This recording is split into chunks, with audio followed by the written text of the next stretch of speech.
سلام. خوش اومدیم به چنل فوتبال شو. ما امروز اومدیم با بازی FC که ما دریم لیگ رو توی بوستای قبلی برای شما باز کردیم و گفتیم که چه بازیه، هم 2025ش هم 2019ش که 2019ش خیلی معروف بود، خیلی هم لایک خورد و سابسکرایب کردیم. مرسی، ممنون. حالا میریم سراغ FC. حالا برنامه‌ایه که یکم گیر و گور داره برای ایرانی‌ها به خاطر اینکه تحریمی بابت VPN و از اینجور حرفا، بنابراین هم بس یک سری از مشکلات تو بازی آنلاینش برخورد خواهیم کرد. اینجا من قسمت بریم اتک که شما وقتی وارد این قسمت میشی فقط به دروازه حریف اتک میزنی و نه دفاع داری و نه هافبک. فقط اون سه تا مهاجم یا هر چند تا مهاجمی که داری میشه گفت اون قسمت دفاع میکنن و دفاع شما هم توی این بازی مهمه، چون دفاع شما جلوی اتک یا همون حمله حریف رو میگیره و حریف هم دفاعش جلوی حمله شما رو میگیره. در کل مهمم، ولی شما با حملتون بازی میکنی، همون اتکتون، هد تو هد، یعنی بازی رو در روی هم مقابل هم که رنگ هم داره. من الان پرو هم و اینجا شما میتونید جزو رنگ ها قرار بگیری به تعداد بردت. من الان رنگ اول دارم با 6 تا گل. خیلی ممکنه جابجا بشه، خیلی ازت جلو بزنن و عقب بیفتیم. اینجا میتونید با دکمه پلی بزنی بری بازی کنی با بقیه که یک بازی کامل. حالا توی این قسمت منیجر مود من زیاد نرفتم، ولی اینجا شما به عنوان یک مربی تیمتو هدایت میکنی و از اسمش هم که معلومه به بازیکن‌ها دسترسی نداری و فقط مربی. شما اینجا هر چقدر بازی کنید یک سری ایکس پی به شما داده میشه که حالا لولتون میره بالا. مثلا من لول 21 و میتونید تا لول های بالاتر هم شما برید. شما توی این قسمت ترکیبتون رو دارید که اینجا تعویضی ها قرار دارن. اینجا تعویضی ها قرار دارن، اینجا بازیکنی هستن که شما میتونید رو بیارید به تعویضی ها.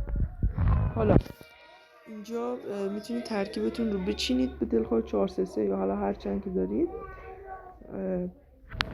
برای ارتقای بازیکن ها مثلا من میخوام فندگو ارتقا بدم، روی این دکمه ترین میزنم و اینجا یک از بازیکن انتخاب، مثلا صلاح.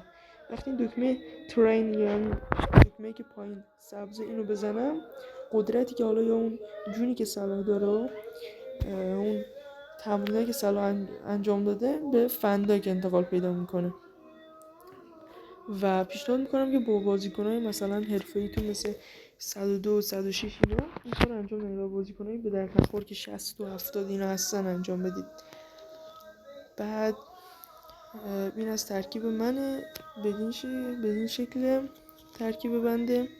حالا شما ممکنه هر ترکیبی داشته باشید و تو پارتای بعدی از گیم پلی این بازی هم برای شما من میذارم. اینجا هم اوورال تیمتونه. اوورال تیم من 105. حالا شما اوایلش که بازی می‌کنید ممکنه کم باشه و با گرفتن بازیکن ها به سطح بالاتر میایید. یه نکته دیگه هم خواستم بگم، اینجا شما این نکته چرخ دنده رو اگه ببینید، این دکمه رو روش بزنید، همچین قسمتی برای شما باز میشه که شما میتونید اینجا لنگویج یا همون زبانتون رو عوض کنید و بتونید گزارشگر هم دانلود کنید. این قسمتی که زده دانلود کامنتری SFX، شما این رو میزنید و حالا گزارشگر رو دانلود میکنید. گزارشگر ترکی، کره‌ای، حالا انگلیش یا هر چی که هست میتونید دانلود کنید و با گزارش انجام بدید. برای گرفتن پک و گرفتن بازیکن یه راه اینجا هستش که با همین کوینایی که دارین میتونید این بازیکن‌ها رو خریداری بکنید که البته خیلی گرونن ولی ارزش گرفتن رو دارن.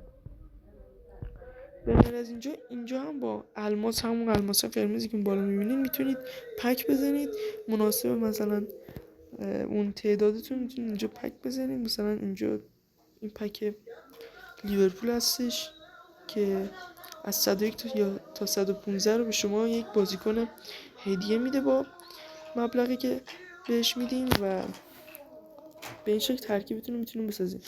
خیلی ممنون که این ویدیو رو دیدین. اگر خوشتون اومد سابسکرایب و لایک رو بکوبید تا ویدیوی بعدی که گیم پلی همین FC باشه و تو شورت ویدیوها هم میذارم. فعلا